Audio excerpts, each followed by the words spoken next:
You're listening to Victory Baliwag. We hope that this message encourages you today. To the mountain to which Jesus had directed them. And when they saw him, they worshipped him, but some doubted. And Jesus came and said to them, "All authority in heaven and on earth has been given to me. Go therefore and make disciples of all nations, baptizing them in the name of the Father and of the Son and of the Holy Spirit, and teaching them to observe all that I have commanded you. And behold, I am with you always to the end of the age." Let's bow our heads and pray. Lord, thank you for this familiar word. And so, Lord, we don't want to hear a familiar word, but we want to be like Samuel, Lord God, that when you speak, we don't hear familiar. We say, Lord, we are your servants, and we are listening. Speak to us in Jesus' name. Amen and amen. Alright, go ahead and take your seat at batiin mo na ng maligayang Pasko. Merry Christmas ang iyong katabi. Also, if it's your first time, second time, maybe even third time that you're here, I would like to meet you. No? Kaya after the service, you can approach me and let's pray together. So, we are on our last week of our series, What Shapes Us. Okay, can you say, What Shapes Us? And so,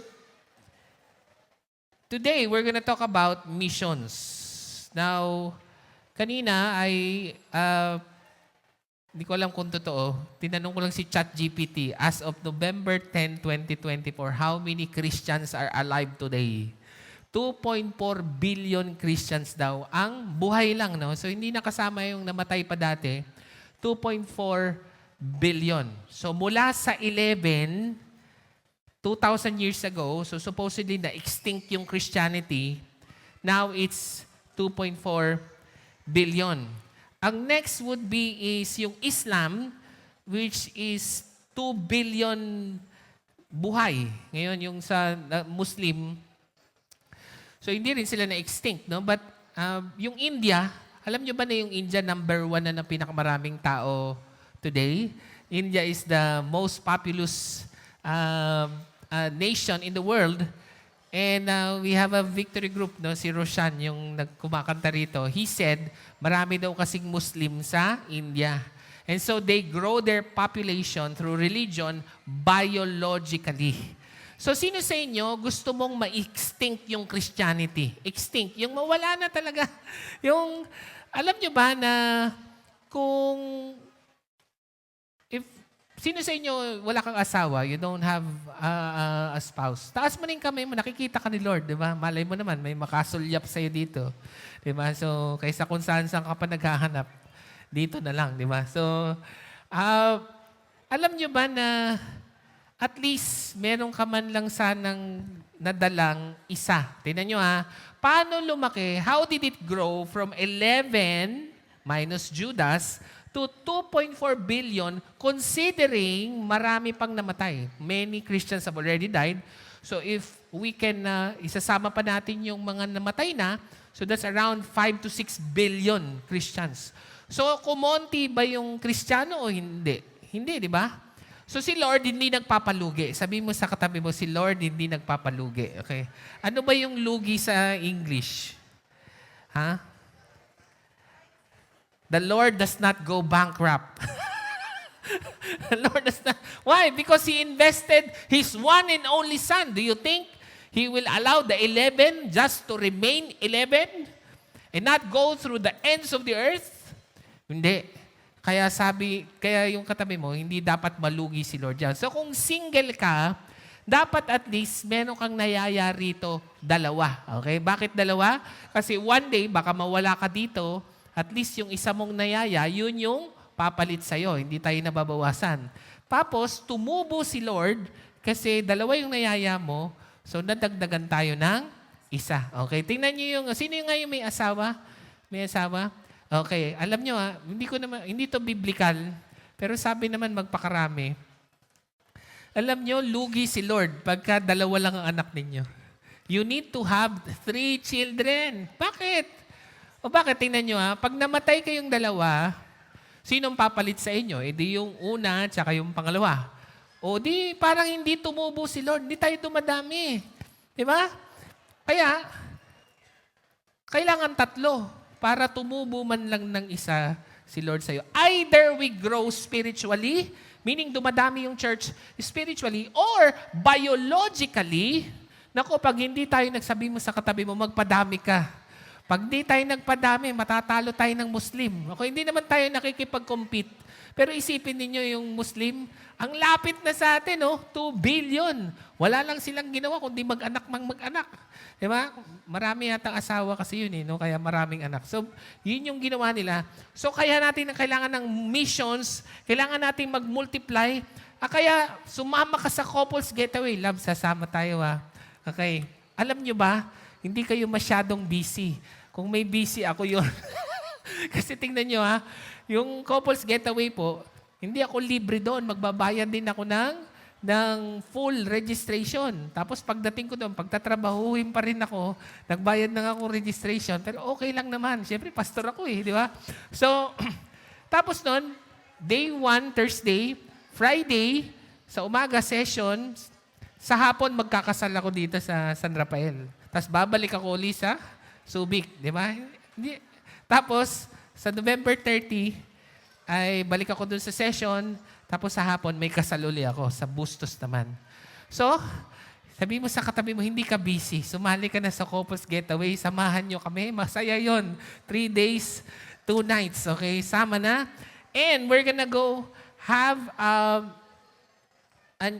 new series next week, The Master's Plan.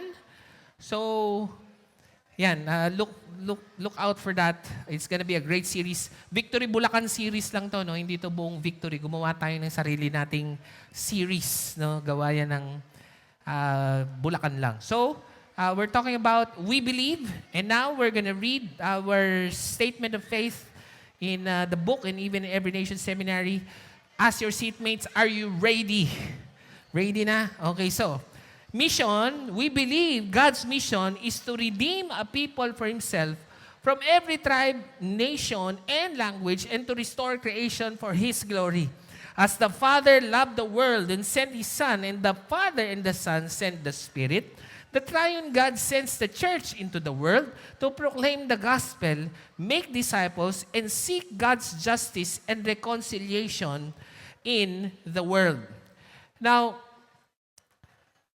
dahil patapos na po yung what shapes us, ibig sabihin, you're already shaped. Okay? Tapos na, ano nga yung week 1? What shapes us? Scripture. Week 2, salvation, sanctification, sacraments. Last week, wala ako dito. Nag-preach ako sa Victory Makati. Second coming. Tapos today, mission. So, the Lord has already shaped you. Sa Tagalog, hinulma ka na ni Lord. You are shaped so that you will be sent. Yan. Ibig sabihin, hinulma ka para ikaw ay ipadala. Now, para saan pa ho ang paghuhulma kung mananatili ka lang kung nasaan ka ngayon? Parang kamukha bukas, 11-11. How many of you are excited for 11-11? Diba? Pag nag-order ka doon, diba, nakahulma na yon. Isi-ship na lang. Okay? Shape and shipped. Okay? At pag kung wala kayong ipon, parang awa nyo na, tigilan ninyo. Okay? So, example lang yon. And so, as we are shaped, ito yung napaka-halaga na verse. It is go. Okay? Sabihin niyo po, go. Go na, no? Shape ka na. Pero, linawin din natin, merong salitang therefore, no? Therefore, ibig sabihin, therefore, as you are shaped, you are shipped. Now, here's the problem. Baliktad. As you are, tama. As you are shaped, you are shipped. As you are shaped, you are sent.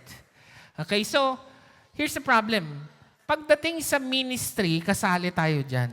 Pero pagdating sa mission, most of us would say, exempted ako dyan, Pastor. Exempt, di ako kasali. Sino gusto maministeran ka na yung needs mo, matugunan ni Lord? Amen, amen, di ba? Pero pagka mission, may gagawin, Pastor, exempted ako eh. You know why? Tanong niyo ako bakit? Because you have a mission of your own. Kaya tayo exempted. Ganito, no? Parang sabi mo kay Lord, Lord, hindi ako kasali dyan kasi may sarili akong mission. Now, here's the problem. if that is your mission, then you have to sustain that mission. Can you think of a business that can last for 2,000 years? Kunwari, magsimula ka ng negosyo ngayon o trabaho, natatagal ng 2,000 taon. Meron ba? Wala. In fact, if you think that your mission, your purpose in life, na ikaw ang nagdi-determine ng purpose mo, hindi ako kasali dyan. Ang problema, if you just follow your own purpose, you will have to sustain your purpose. Ikaw yun. So, panindigan mo yan.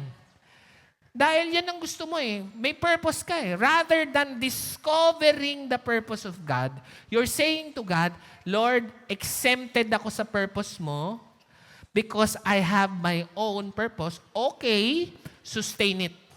But most of us, actually, kasama ka ng mamamatay ng negosyo mo. Naku, parang masyadong mabigat yun. Yung totoo, di ba? Ang hirap ipasa niyan. Pero isipin ninyo, bakit natin gusto na sumama sa mission ni God? Gano'n na ba katagal itong Matthew 28? 2,000 years nang nakasulat yung go therefore. Oh. Hanggang ngayon, naririnig niyo pa. If you're hearing this verse today, what Jesus said 2,000 years ago, He succeeded. His purpose is indestructible. He succeeded na hanggang ngayon, yung mission niya is affecting our lives. So why create your own mission when we can just join the mission of God? Because kung mission ni God yan, He will sustain it. So ang tanong, who's going?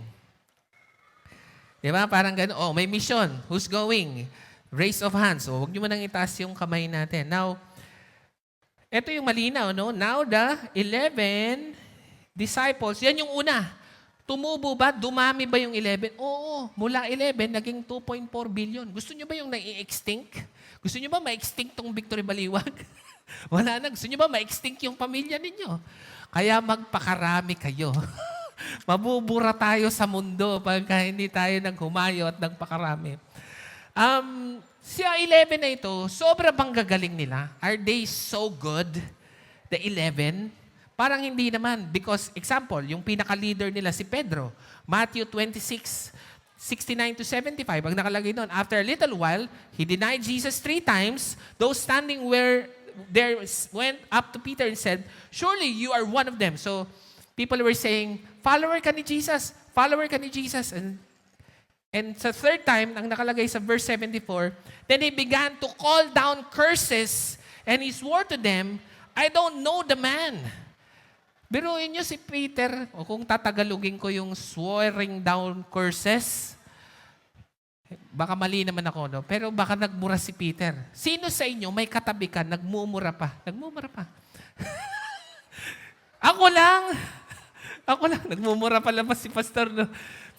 Wag nyo kasi ako ginugulat, di ba? Pero pag di naman ako nagugulat, okay lang ako. Okay, so sabi mo sa katabi mong nagmumura at nagdi-deny kay Jesus, kasama ka. Okay, sabi mo, kasama ka doon. Okay? Parang walang nagmumura dito ah. Grabe ah. Si Rodelio, ikaw wala na? Meron pa. Who are part of the 11? James and John, the sons of thunder. Sons of Zebedee. Mark 10:35 to 37. What did they say to Jesus? Hindi pa nga sila nagdi-disciple eh. And they said to Jesus, let one of us sit at your right and the other at your left in your glory. Kasama sa 11, mga ambisyoso. Okay? Sinong dito may katabi ka, mukhang ambisyoso, ambisyosa? Wala pa rin. Ha? Okay? Kung meron kang katabing ambisyoso, ayaw naman magtrabaho, sabi mo sa kanya, kasama ka. Parang walang ambisyo. Parang O ito, si Andrew. Si Andrew, sa John 6:8 to 9, 5,000 lalaki, pero 20,000 na kasama babae, anak. Anong sabi ni Andrew sa John 6? Here is a boy with 5 small barley loaves and 2 small fish. And Andrew did not believe, but how far will it go among so many?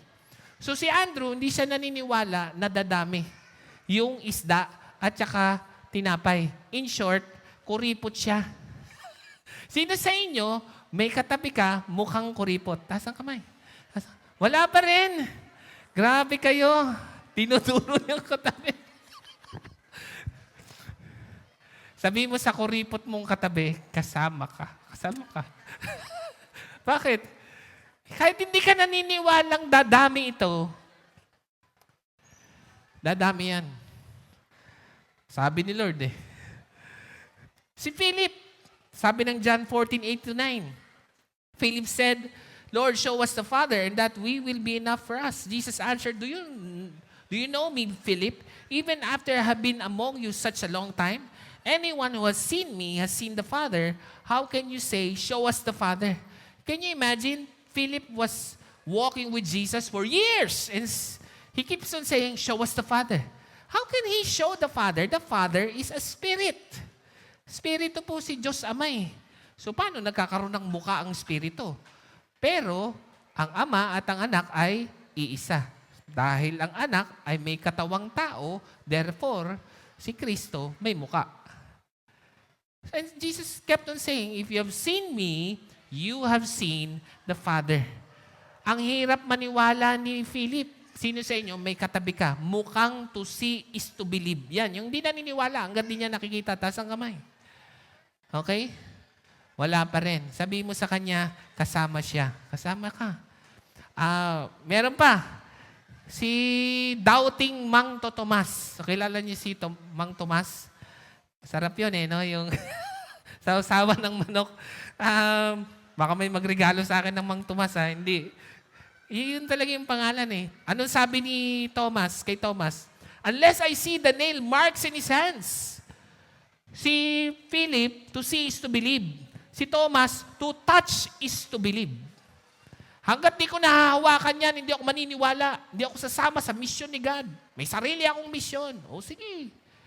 Pero kahit kakamukha ka ni Thomas, na nagda-doubt, hanggat di nahahawakan, hindi mag-go, kasama ka. Kasama ka. O meron pa, si Matthew.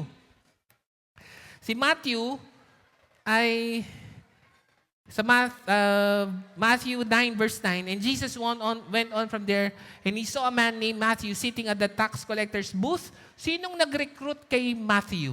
Tayo ba? Si Jesus eh. Nilapitan niya, follow me. Sumunod naman si Matthew. O so bakit ayaw nila si Matthew? Tax collector, corrupt. Sino sa inyo, may katabi ka, mukhang corrupt. Mukhang corrupt. Mukhang corrupt. Sabihin mo sa kanya, magsisi ka na, kasali ka. Kasali ka dito. Meron pa, James the son of Alphaeus. Kilala niyo yung James the sons of thunder, Thaddeus, Simon the Zealot. Alam niyo, pag binabanggit ko yung pangalan nila, parang wala kayong maalala, no? Yun totoo, wala talagang nababanggit tungkol sa kanila. Nabanggit lang yung pangalan nila, pero walang kwento sa Bible tungkol sa kanila. Ibig sabihin, sa 11, merong hindi sikat. Hindi kilala. Sino sa katabi mo, mukhang hindi sikat. Mukhang laos na. Laos na. Sabi mo sa kanya, kahit hindi ka sikat, kasama ka. Kasama ka. Oh. Collectively, silang lahat. Nung pinako si Jesus, the 11 abandoned them all.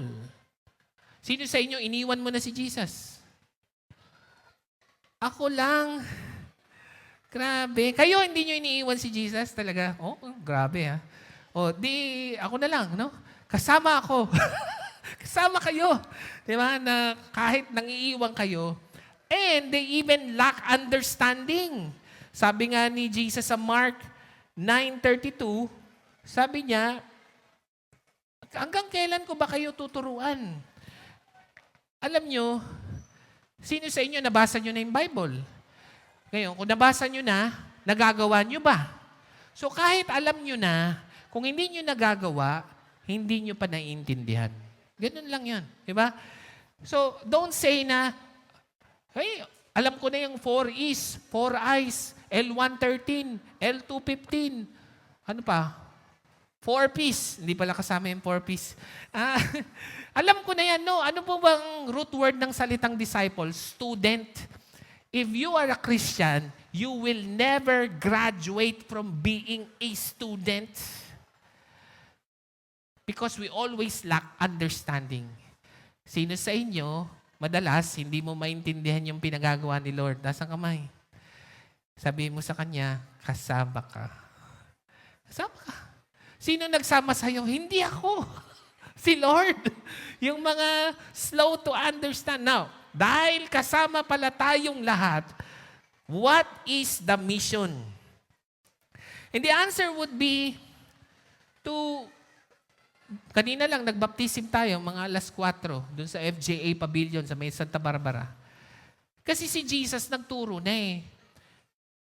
Alam nyo kung ang goal makinig lang sa ganito, yung walang interaction, dapat si Jesus na lang yung pastor. Imagine niyo, di bumalik si Jesus, no? Bumaba siya. Tuwing Sunday, bumababa siya, nagla-live stream. Yun na, di ba? Nanonood na lang tayong lahat sa Kanya, pero hindi yun ang gusto niya. Ang gusto niya, yung narinig mo, ituturo mo rin sa iba. So there is a relational teaching of what Jesus is saying and that you are added to a community. Which means relational mentoring ang discipleship. Yan ang misyon. Yung narinig mo ngayon, ikukwento mo yan doon sa nagwawalis sa tapat ng bahay ninyo. Ganon yung idea.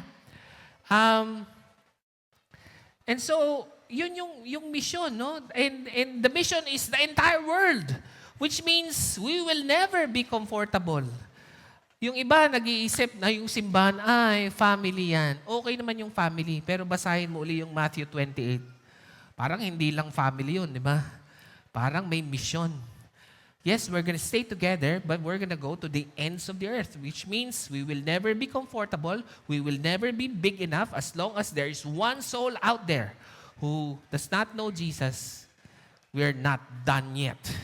Hindi tayo chill, no? Dahil meron tayong mission.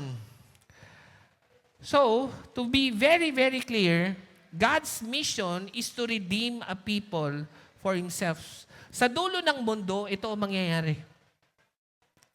Revelation 7, after this, I look and behold a great multitude that no one could number. Ngayon, nabibilang pa yung Kristiyano ilan? 2.4 billion according to ChatGPT. Anong goal ni Lord? Magpalugi? Hindi nagpapalugi si Lord. Darating ang time, hindi nyo na yan mabibilang. That's the goal. From every nation, from all tribes and peoples and languages, standing before the throne and before the Lamb, clothed in white robes with palm branches in their hands, and crying out with a loud voice, salvation belongs to our God who sits on the throne and to the Lamb. And so God's mission is to redeem a people for Himself from every tribe, tongue, and nation, restoring creation for His glory. And the mission began with Adam, from one man to one family, to one nation, to the nations of the world. Ganyan mag-isip si Lord. Mula sa isa, nagiging pamilya, nagiging nasyon, at nagiging nations of the world. So that is the goal. So ibig sabihin, kahit taga-Baliwag ka, you have global implications. Ano pa? God sent His Son and His Spirit. So, any Spirit, can you say His Spirit? Any Spirit to redeem sinful humans. Kasi nga, yes, Jesus came, pero nasa na ba si Jesus ngayon? He ascended on high at the right hand of the Father. So wala siya dito. So sino yung nandito? E di yung Holy Spirit. So pinadala ng Diyos Ama ang anak, ngunit nung umakyat ang anak sa langit, pinadala rin niya ang Espiritu on all flesh. Before Jesus came, the Spirit of God is for a certain few. Pero ngayon, the Spirit of God is for all people. At kasali tayo doon. Now, tignan natin. Yung verse, for God so loved the world that He gave His only Son, that whoever believes in Him should not perish, but have eternal life. For God did not send His Son into the world to condemn the world, but in order that the world must be saved through Him. And the goal is to redeem humanity. God sent His Son.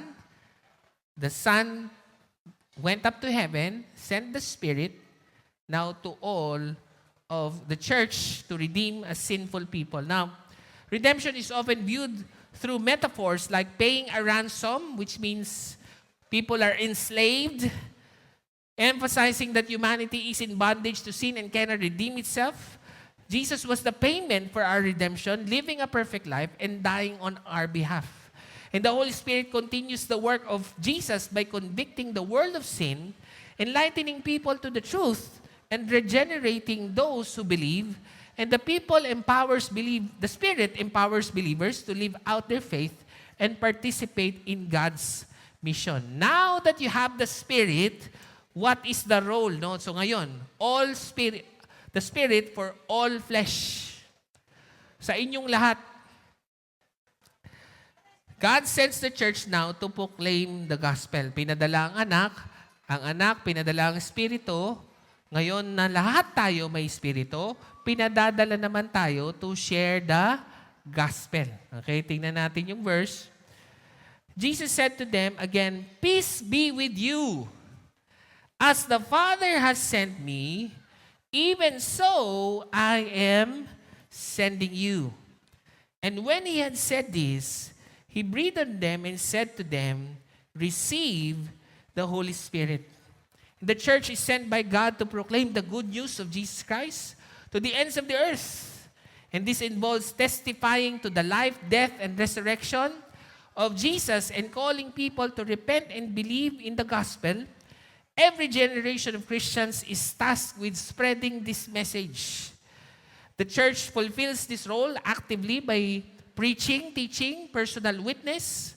It involves sharing the good news in various contexts and answering questions about Jesus, always pointing people to Him. May tanong ko sa inyo. Marunong ba kayo mag-share ng gospel ng walang material?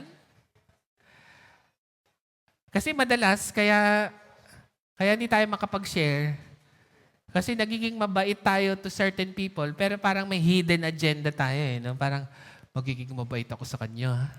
Walang araw, one-to-one ko siya. Alam mo yun, parang kang may tinatago. No?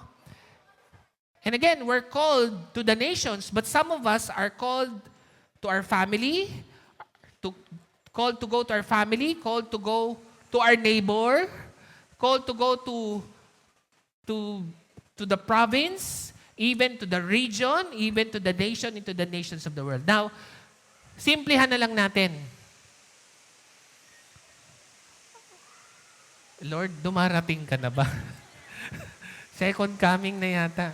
Okay, buti na lang nagsi-service tayo. Hindi, umuulan. So, kunwari, meron pa ba dito nagwawalis? May nagwawalis sa labas ng bahay sa inyo? Meron pa yung gano'n, may nagwawalis. Diba? So, alam nyo, simple lang. No? Turuan ko kayo. FORM, FORM, Family Occupation Recreation Ministry. So, wag niyo pong lalabasan ng material. Ang gagawin niyo lang, una, kamustahin niyo yung pamilya, no? Minsan nga, kahit hindi ko naalala yung pangalan, mga musta ka lang. Okay, yun lang naman yun eh. Diba? So, nagwawalis siya. Tay, sipag mo tay ah. Kamusta po? Kamusta po ang pamilya? Kung alam ko, may asawa, may anak, may apo. Kamusta po ang apo?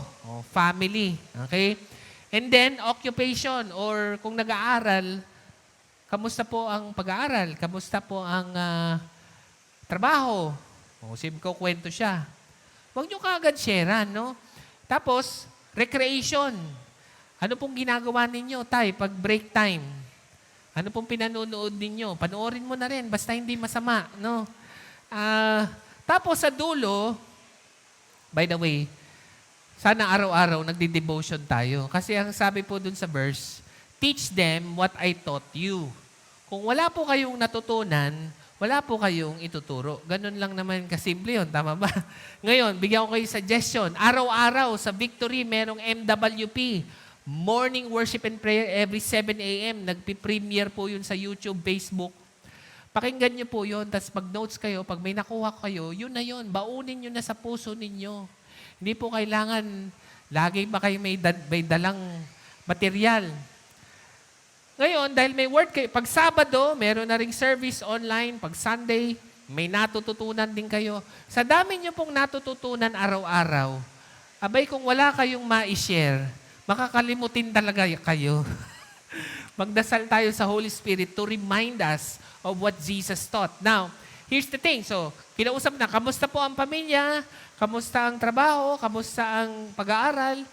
Ano pong ginagawa pag break time? Ito na sunod na, can I pray for you? Yun. Kasi nakamusta mo na eh. Narinig ko nga po kanina, sinabi nyo, merong may sakit. Pwede po ba natin siyang, can we pray for the one who is sick in the family? Now, bago nyo po ipag-pray, kung anong devotion ninyo nung araw na yon, i-share mo muna. Hindi kailangan from the notebook, from the heart. Maybe 1 verse, 2 verse. At alam nyo, nakapag-share na kayo. Hindi po kailangan sobrang komplikado. Tayo po ay mga musta. Pare-parehas lang tayong may pamilya. Pare-parehas lang tayong nagtatrabaho, nag-aaral. Pare-parehas lang tayong nagbe-break time. Pare-parehas lang tayong nagdadasal. Ang pinagkaiba lang natin, may gospel tayo, sila wala. Pero parehas lang tayong lahat.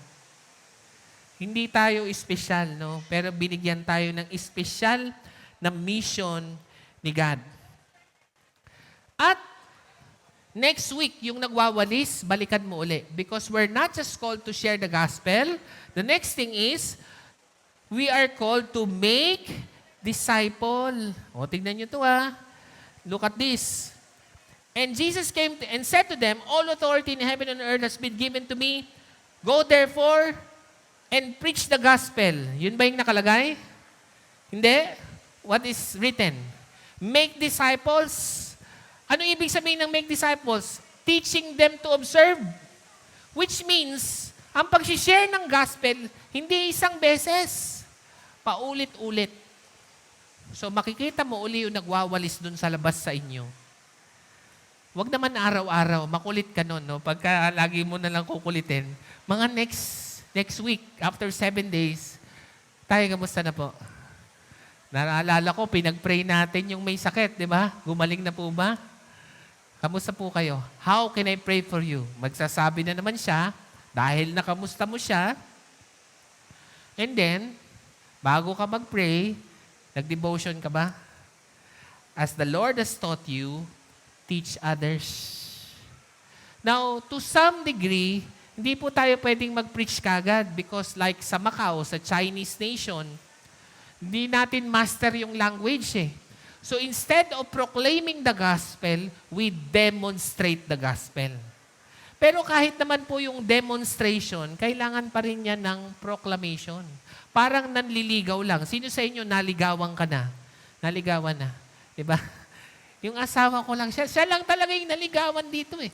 Diba? So, sino yung gusto mong maligawan ka? Yan, ako, kung magtataas ka ng kamay ha. Mutik na nagtaas eh, nakita ko. So, kasi tingnan mo, nagde-demonstrate siya sa'yo, may ginagawa siya. Siyempre, nalilito yung babae. Kailangan niya magtanong, bakit mo ba yan ginagawa? Yun di kaya lang kailangan mo i-declare ang iyong intention. Ganun lang din naman po yung gospel. You demonstrate the gospel at pag nagtanong siya, bakit parang ang bait niyo sa amin? Kasi, share the gospel. Yun yung, because we're not just called to preach the gospel, but to make disciples. Alam niyo po ba na even though we are, sabi ng Acts, the book of Acts, the Lord has determined the times and places that we will live. Sino sa inyo may tirahan ka, may uuwian ka mamaya? Di ba? So, yung may uuwian mamaya, alam mo, si Lord ang nag-determine kung saan ka titira. Alam ko ikaw, pero ultimately, si Lord.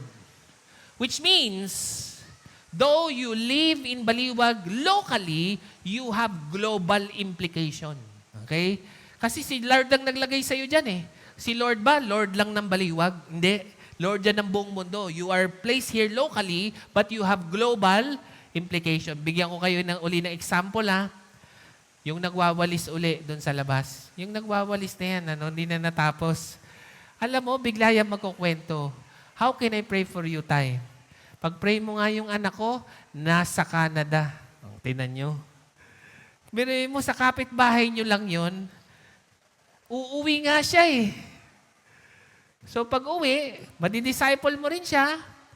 Pag bumalik siya sa Canada, you have discipled from Judea, Samaria, to the ends of the earth. Though you live locally, you have global implication. Parang hindi kayo naniniwala. Naniniwala ba kayo doon na kahit taga dito ko lang sa Baliwag, meron kang global na implication? O bibigyan ko example Next year, we'll go to 3 nations, US, Guam, and Busan. At hindi ko yan gusto There are open doors. They're asking us to go there. So, sa June, Busan, Thailand, around, I don't know, July siguro, they're asking us to go there. Tapos yung Guam din nang hihingi. So, we'll go there.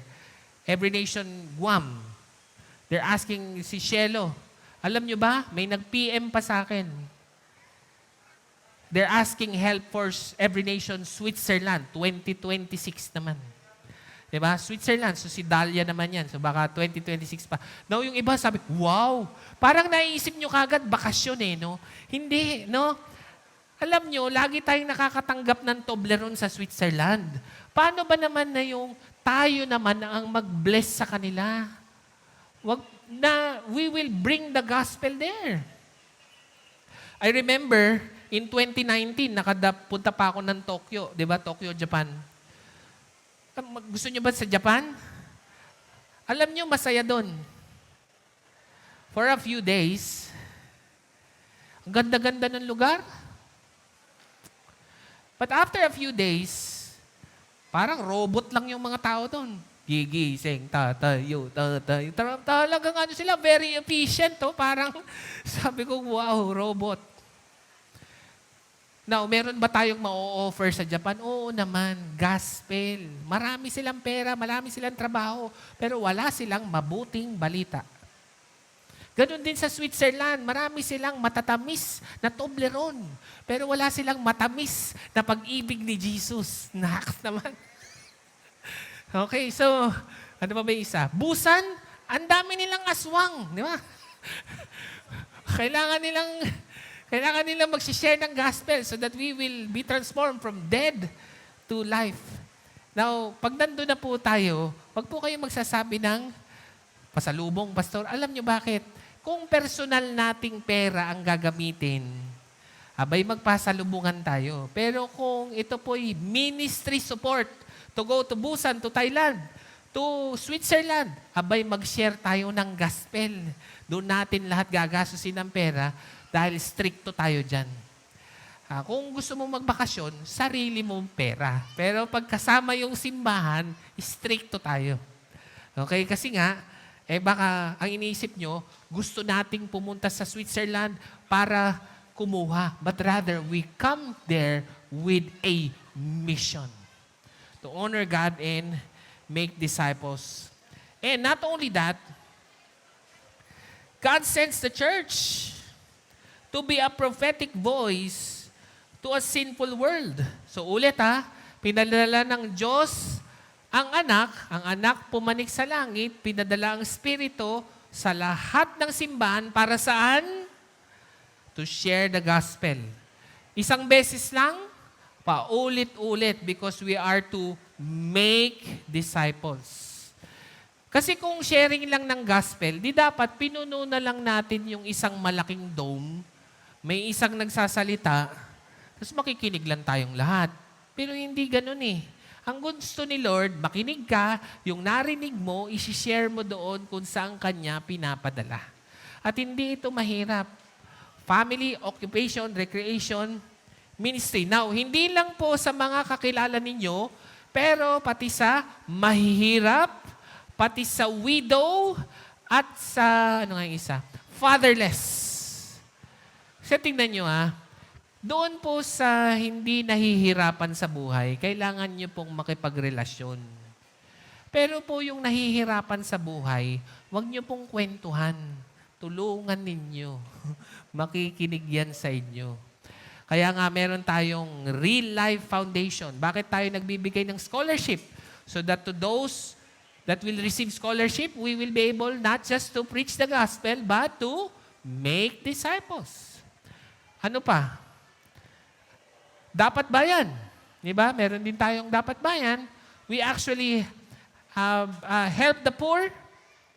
Bakit? Tingnan nyo yung sabi ni Jesus, the Spirit of the Lord. Sino sa inyo may Spirit ni God ngayong hapon? Diba? The Spirit of the Lord is upon me. Okay, honor God, make disciples lang ba? Hindi. Because He has anointed me to proclaim the good news to the people around you. No, but even to the poor. He has sent me to proclaim liberty to the captives, pati sa nakakulong. Punta tayo sa nakakulong. Pumupunta kami at least once or twice a year. Pupunta kami dyan sa Baliwag Jail.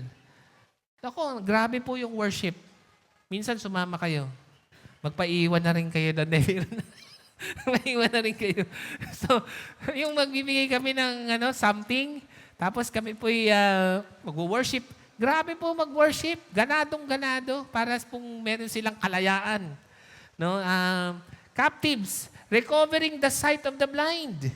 Doon sa mga may sakit, doon sa bulag, doon sa mga hindi kayang tugunan ng kanilang sariling pangangailangan, and set liberty to those who are oppressed, to proclaim the year of the Lord's favor.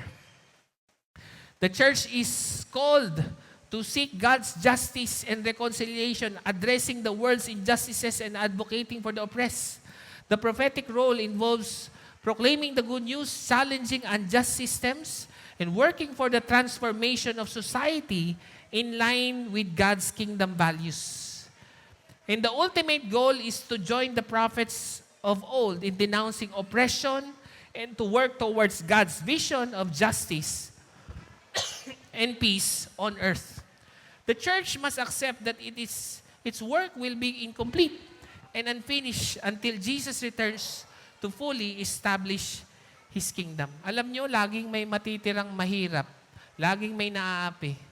Pero masusolba lahat ng problema nila. Hindi. Pero sabi ni Lord, give them a taste of heaven. Oo, patikim mo lang yung langit. Hindi pa to langit, but when you help them, but when you preach the gospel, you give them a taste of heaven that they will fully taste when Jesus returns. So, yan po yung mission. Madali ba yung mission? Madaling makatulog sa mission. Okay, so okay ka na, no? I had to preach that, no? Kasi yun yung mission eh. Pero sabi mo sa katabi mo, gising ka na uli. Gising ka na. Yan na. Ayan, magigising ka dito. Okay? Ang sunod, mahirap ba? Hindi mahirap yung mission. Napakahirap. Masasabi mo talaga, Pastor, exempted ako dyan. At sasabihin mo, kasali ba kami dyan? Pasok sa kanan, labas sa kaliwa. Hindi naman yan importante. May sarili kaming purpose sa buhay namin. Hindi namin kailangang sumali sa mission ni God. Now, sustain your purpose. Ikaw ang mag-sustain ng buhay mo. Pero kung sasama ka sa purpose ni God, so therefore, God will sustain your purpose. So the question is, who is sending? Sino ba nagpapadala? I remember, si Pastor Eric, last year lang to, sabi ko, wala tayong missions. Naka-focus lang tayo sa local church. Sabi ni Pastor Eric, sino kayang magli-lead? Ikaw kaya? Ako na daw. Sabi, mahirap palang magtanong dito, no? Pagka nagtanong ka, ikaw na, no? So, bakit ako? Hindi nga ako, kayo nga yung laging nagta-travel. Sabi niya, kaming bahala. We will back you up. So, ngayon, ginagawa ko tuloy yung missions. Kahit saan namin maisipan, gagawin natin to. Basta may open door, pasok! Pasok! Kasi merong backer. Pero sa totoo lang, enough ba na kung global missions or even to do God's mission for your family and your community, enough ba yung meron kang taong backer? Sino ba ang backer natin? Sino ba ang sasama sa atin? Look at this. The Father, the Son, and the Holy Spirit. Grabe, yung buong kalangitan ay kasama sa iyo as you go and make disciples. Gano'n nakatagal ang Christianity? 2,000 years. Simula sa 11 mga pulpul. Naku, mali pala yun. Ba't ko ba sinabing pulpul? Mali, no? Ginagalang nyo nga pala yung 11 na yun. Di, pinakita ko nga sa inyo, hindi rin naman sila kakaiba eh. Mga kamukha lang din natin sila. And yet, it grew to billions. Why? Because they had a backer. And the backer is the Father, the Son, and the Holy Spirit. Lahat sila. To be able to sustain a movement for thousands of years would need extraordinary power from not just one, but all three. And some of you are saying, hindi ako Pastor, salamat sa iyong pagpapawis at pagtuturo, pero hindi talaga kami sasama dyan. Exempted kami. Now, itong tanong ko, sige, yung Diyos Ama, Anak at Espiritu Santo, sa tingin nyo, mapipilit nyo ba yan? Kunwari, Lord, hindi namin gusto yan ha. Ito ang gusto namin. Sumama ka sa amin. Hindi nyo mapapasama si Lord. Nang guni-guni mo lang yun. Na sinasamahan ka ni Lord kahit hindi mo binabasa yung pinagagawa niya at hindi mo ginagawa yung pinapagawa niya, hindi mo siya mapapasama. Therefore, if it's only your purpose, you sustain your own purpose and you will fail. And therefore, ano ba ang purpose na totoo namang kasama mo ang Ama, ang Anak at ang Espiritu Santo? At yan ay ang the Great Commission. Sobrang hirap ng pinagagawa ni Lord to disciple not just Baliwag but the whole world. It is the greatest mission. But it is also a great commission. Great yung mission, pero great din yung sumasama sa atin. And that is the Father, the Son, and the Holy Spirit. How many of you are grateful na sasamahan tayo ng Ama at Anak at Espiritu Santo? Yes, we can do it if that is the perspective. Pero yung totoo, how do we get in the mission field? How do we get? Ibig sabihin, paano mo talaga makita yung sarili mo na magmi-mission ka? Whether, again baka inisip nyo kasi aalis tayong lahat, no? Wala nang natira sa Baliwag. Hindi ganon, no? Yung iba tinawag lang sa pamilya, yung iba tinawag sa community. Some are called to pray. And as simple as, instead of just praying for your own personal concerns, why don't you pray for a nation? Yun. And even give to a mission, to a nation, and even go, no, as God has called you to go. Pero yung totoo, Pastor, exempted talaga kami dyan. Hindi talaga kami, ayaw namin yan. Kasama lang kami sa ministry, pero hindi kami kasama sa mission. Kasama lang kami sa shaping, pero hindi kami kasama sa shaping. Now, I wanna say to you, what pushed them into the mission field, itong 11 ito? And the answer is this, no? And when they saw Him, they worshiped Him, but some doubted. Okay, sabihin niyo po, doubted. Yung doubted comes from a Greek word, means distasyo. It is not parang distance, no? Parang dumistansya sila, magwo-worship sana sila, pero parang yung iba, parang nag-hesitate. Bakit? Sino sa inyo, kilala nyo naman si Jesus? Pero isipin ninyo, yung makikita nyo siya face to face, in glorious form. Grabe, siguro starstruck ka nun, di ba? Si Jesus yan, talaga pa. Parang, pakilala mo naman ako, wag, nakakahiya. Baka malaman niya na may ginawa akong mali kanina. Alam niya talaga. Hindi baka. Alam niya. So, di ba? Medyo ganon, nag-hesitate sila. Lalapitan ba natin? At hindi to tsamba because 40 days na siyang buhay at papanik na siya sa langit, which means paikot-ikot na siya. doon sa Israel at that time, nagtuturo na siya'y dapat mamatay at mabuhay muli at mag-ascend sa langit. At ito na yung final moment. Papanig na siya sa langit.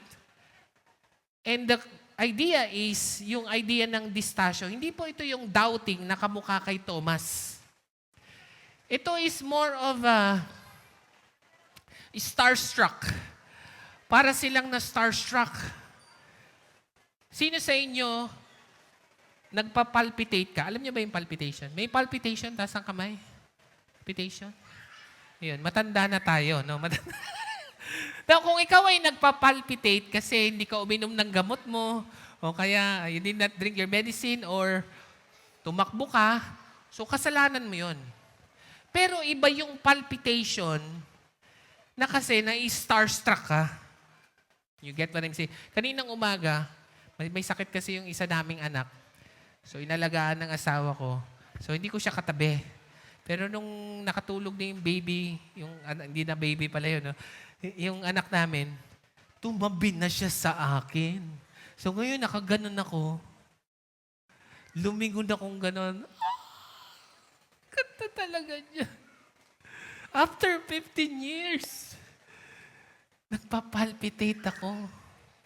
Hindi dahil sa, hindi dahil sa natatakot ako sa kanya, nagagandahan ako sa kanya. Tapos, nung nadikit pa yung, siyempre, tulog puyat, nag-aalaga ng may sakit na bata, pagalingin naman ni Lord in Jesus' name, Amen. Ngayon, dinidikitan ko na lang ng siko. Pag dikit ko pa lang ng siko, nung niyakap ko pa, tama ba ako? Pagka niyayakap kita, para na akong mamamatay. Alam mo yung gano'n, parang wow. Now, ang tanong ko, pag nag-worship ba tayo, nagpa-palpitate kayo? Na-starstruck ba kayo kay Lord? Ilan yung pinadala? 11. Hindi kasama si Judas. Bakit? Si Judas never naman na-inlove kay Jesus yan. Na-inlove yan sa pera. He went with Jesus because he was in love with the money that is a result of following Jesus, but he was never in love with Jesus in the first place. Pero itong 11, nagpapalpitate. Talaga ba? Sana yan? Ibig sabihin, hindi porket lagi ka nandito, Sunday in, Sunday out, nagpapalpitate ka na. Ang tanong ko nga excited ka bang mag-worship kay Jesus? Kasi kung hindi, alam mo kung anong dahilan? Hindi ka kasi discipled. Yun hindi po yan na iimbento na, hindi ako excited. Kaya ka hindi excited kasi hindi ka na disciple. Relihiyon lang ito. Wala talagang intimacy, wala talagang yung na-amaze ka kay Jesus. At yun ang dahilan kung bakit sila nag-worship. Now, as I wind down to a close and call the music team, this will make sense, no? In a moment, Dr. John Piper said, mission is not the end goal. Worship is. Sabihin nyo ngayon, mission is not the goal, worship is. Diba? So, kaya sabi ni Dr. John Piper, eto na, no? Sabi niya, mission exists because worship does not. Ano ibig sabihin? Sa pamilya nyo ba, excited sila kay Jesus? Alam mo, kung hindi sila excited, pinadala ka ni Lord doon. Kasi kung excited ka kay Jesus, ang sasabihin mo, mga anak, dapat excited tayo kay Jesus. Nagpapalpitate nga ako pag pinagsbabanggit ang pangalan niya. Kung hindi siya na-worship dito, you have a mission in your family. Disciple them. They need to be palpitating for Jesus. Pero tingnan nyo, 1 milyong piso, papadalang kita ng GCash. Magpapalpitate ka, di ba? Papadalang kita, 2 million. Pero pag kay Jesus, walang palpitation? Bakit? Alam nyo, natututunan namang mahalin si Lord Kailangan lang, hindi lang gospel, be disciple. That's the reason why they were starstruck. Ang tanong ko, hindi naman po yung nagsisimba lang kayo eh. Nai-starstruck ka ba kay Jesus? Because sa lahat ng lalakaran mo at nakikita mo yung tao hindi excited, hindi nagwo-worship kay Jesus, ang sasabihin mo, bakit ganon? Jesus needs to be worshiped also in this place. Ang saya-saya ba ng worship natin kanina? Palakpakan naman natin yung music team. Diba? Naku, alam nyo, malungkot ka, pumunta ka sa Switzerland, ang daming chocolate. Ang worship, wala. Di sila excited. Dapat ba tayo mag-mission doon? Oo naman. Because Jesus deserves to be worshipped in that place. Bakit? Nagpunta ako sa Bustos. Maganda naman yung mga ibang worship center, pero parang hindi kamukha dito. Jesus also deserves to be worshipped in that place. Sa gobyerno, pag nanonood kayo ng Senate hearing, excited ba sila kay Jesus? Parang hindi naman.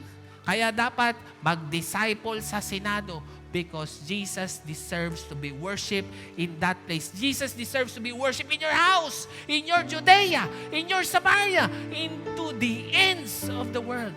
Mission exists because worship does not. Kaya sabihin mo sa katabi mo, you are on a mission. Magpa-disciple ka para ma-excited ka kay God, para i-disciple mo rin yung iba na maging excited sa Kanya because He deserves to be worshipped in every place, in every nation. Amen? Why don't we all stand and we're gonna respond to God in worship. Lord, let's just raise up our hands to heaven. Lord God, alam ko, hindi ka malulugi, Lord. Lord, ngayon nga, hindi na namin masyado mabilang yung 5 o'clock service. Pero kulang pa to, Lord. Gusto namin yung hindi talaga nabibilang. A count of multitudes from every tribe, from every nation, Lord, na hindi masasayang yung gospel sa buhay namin. We will grow spiritually and biologically, Panginoon. And Lord, we pray, maging malinaw sa amin. Ano ba yung mission? Pinadala ng Diyos ang anak, at ang anak pinadala ang Espiritu sa ating lahat, hindi lang para mag-preach ng gospel, para mag-disciple, which means to preach the gospel over and over again to all people, to all nations. And Lord, I pray na makita rin namin na hindi lang kami mag-preach doon sa sphere of influence namin, pati sa mahirap, pati sa widow, pati sa fatherless, pati sa poor, pati sa mga nakakulong, Lord.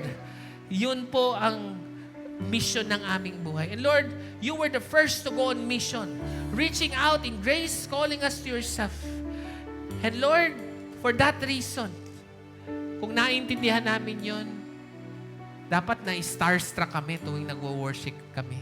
And we will be able to say, alam mo, deserve din ni Lord na ma-worship sa Switzerland. Deserve din ni Lord na ma-worship sa Busan. Deserve din ni Lord na ma-worship sa Thailand, sa susunod na baryo, sa aming bahay, sa susunod na aming bakasyunan. Jesus deserves to be worshipped in every place, in every nation. And behold, hindi lamang si Jesus who is sending you. The Lord says, the Father and the Son and the Holy Spirit is sending you to go and make disciples. You were shaped so that you will be sent. In Jesus' name, amen and amen. Thank you for listening to Victory Baliwag Podcast. Follow us at Victory Baliwag on Facebook and YouTube for more details as we honor God and make disciples.